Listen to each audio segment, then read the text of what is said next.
मुख्यमंत्री एकनाथराव शिंदेजींनी जर असं म्हटलं की मराठा आरक्षणाकरता कुठलाही निर्णय घ्यायचा त्यांनी प्रयत्न केला आणि तो प्रयत्न मी थांबवला तर त्या क्षणी माझ्या पदाचाही राजीनामा देईल आणि राजकारणातून देखील निवृत्त होईल.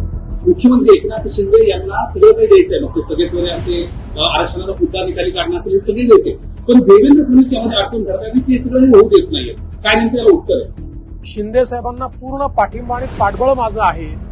त्यामुळे या प्रश्नाचं उत्तर माझं मत असं आहे की त्यांनी शिंदे साहेबांना विचारावं आणि मुख्यमंत्री एकनाथराव शिंदेजींनी जर असं म्हटलं की मराठा आरक्षणाकरता कुठलाही निर्णय घ्यायचा त्यांनी प्रयत्न केला आणि तो प्रयत्न मी थांबवला तर त्या क्षणी माझ्या पदाचाही राजीनामा देईल आणि राजकारणातून देखील निवृत्त होईल.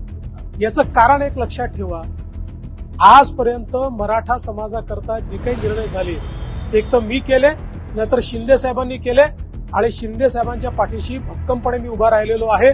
त्यामुळे अशा प्रकारे जाणीवपूर्वक नरेटिव्ह तयार करण्याचा प्रयत्न अतिशय अयोग्य आहे. मी पुन्हा एकदा सांगतो, शिंदे साहेबांनी जर या ठिकाणी सांगितलं की मराठा आरक्षणाकरता त्यांना निर्णय घ्यायचा आहे आणि त्या निर्णयामध्ये मी अडथळा निर्माण केलाय, मी निर्णय होऊ दिला नाही, त्या क्षणी राजीनामा देईल आणि मी राजकारणाचा संन्यास देखील. उपमुख्यमंत्री देवेंद्र फडणवीस यांनी असं म्हटलं आहे की मराठा आरक्षणाचा निर्णय घेताना जर मी थांबवलं असेल तर मी मुख्यमंत्री पदाचा राजीनामा देणार आणि सगळं राजकारण देखील सोडून संन्यास देणार. बिलकुल त्यांच्या म्हणण्यामध्ये तथ्य आहे, वस्तुस्थिती आहे. कारण मराठा समाजाला आरक्षण आता देताना मी देवेंद्रजी आणि अजित पवार आम्ही तिघं एकत्र बसलो आणि विशेष अधिवेशन आम्ही बोलावलं. प्रत्येक मीटिंगमध्ये या ठिकाणी देवेंद्रजी होते प्रत्यक्षपणे आणि जो आपण मराठा आरक्षण देण्याचा कायदा जो केला त्यामध्ये देवेंद्रजींची मोठी मोलाची भूमिका होती.